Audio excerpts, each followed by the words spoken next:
What did God do on the seventh day? I'm Bridget Stair, and we'll discuss that today on the Rooted 5.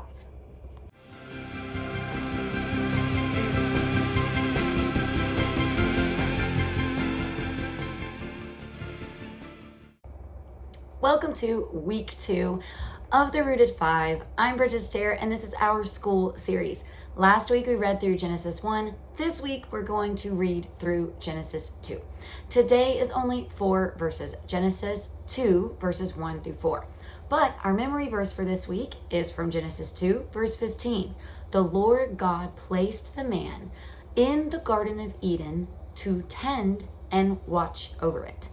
Again, that's Genesis 2:15. The Lord God placed the man in the Garden of Eden to tend and watch over it. So the cool thing is we ended with day 6.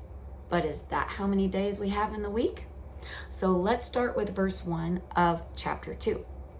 So the creation of the heavens and the earth and everything in them was completed. My first question: who created everything that is in the heavens and the earth? Verse 2, on the seventh day, God had finished his work of creation, so he rested from all of his work. So question 2, what did God do on the seventh day?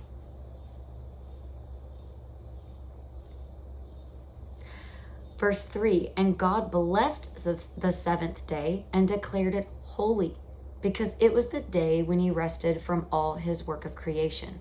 This is the account of the creation of the heavens and the earth. Question 3, how many days do we have in our week on the calendar? And 4, why is it important to rest? Why do you think it's important to rest? And my last question, what do you think God means when he said this day was holy?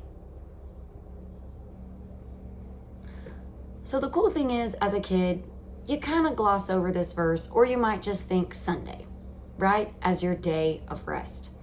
And there's a lot of historical context on the Sabbath day. Jewish culture, this day is on a Saturday. Even Jesus, when he was on earth, celebrated the Sabbath or would observe the Sabbath on a Saturday. But today, we observe our day of rest on Sunday because Jesus was crucified on Friday and rose again on Sunday. So for my deeper dive, it would be kind of cool to talk with your kids and see where they're at. What are their ideas of resting? Do they think it's just on a Sunday? Do they think it means you just don't do anything? I know for me growing up, it meant we didn't mow the lawn. You're not supposed to do any work, but then we go out to eat. And then who's working? The people cooking our food and serving, right? So you can take this verse to mean a lot of different things. So it would be kind of neat to ask your kids and kind of just do a litmus test to see where they're at of what is their idea of resting. Do they think it means not doing work?